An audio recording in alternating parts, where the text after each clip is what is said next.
আসসালামু আলাইকুম রহমতুল্লাহ বারকাতু। কি অবস্থা, কেমন আছেন আপনারা যারা বাংলাদেশে থাকেন? তাদের উদ্দেশ্যে যে আমরা বাংলাদেশে যেই ধরনের পোড়া মুরগি খান, যেটাকে বলেন পোড়া মুরগি, আসলে সেটা পোড়া মুরগি না। এই দেশে যেটা পোড়া মুরগি বলে সেটা আজকে আমরা আনলাম। তার সাথে এই যে দেখেন, তার সাথে আমাদের এটা হইলো পোড়া মুরগি। তার সাথে বাংলাদেশে রুটি খায়, এই দেশে কোনো রুটি খায় না। এই দেশে দেখেন ভাত দেয়।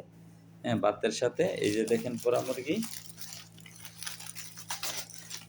এটার নাম হলো পোড়া মুরগি। অরিজিনাল পোড়া মুরগি এটা কয়লার দ্বারা এটাকে পুড়ে, বুঝছেন? কয়লার দ্বারা পুড়ে। আর সাথে বেগুন, এটাকে আরবিতে বলে মুসাক্কা, বুঝছেন? এই যে দেখেন বেগুন, সুস্বাদু খুবই সুস্বাদু।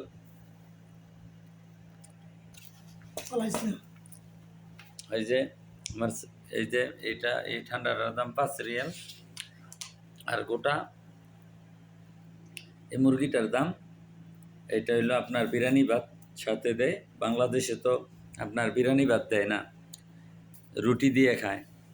আর এই দেশে বিরিয়ানি ভাত দিয়ে খায়। এই হলো রুটি, এই যে রুটি দিয়ে মুসাক্কা, আর মাংস দিয়ে মানে পোড়া মুরগি দিয়ে ভাত। এই যে দেখছেন এইভাবে পুরে আমাদের সৌদিতে। ওকে, ধন্যবাদ সবাইকে। আসসালামু আলাইকুম। ভালো লাগলে লাইক করবেন, কমেন্টস করবেন, শেয়ার করে দিবেন। ওকে, বাই বাই, আল্লাহ হাফেজ।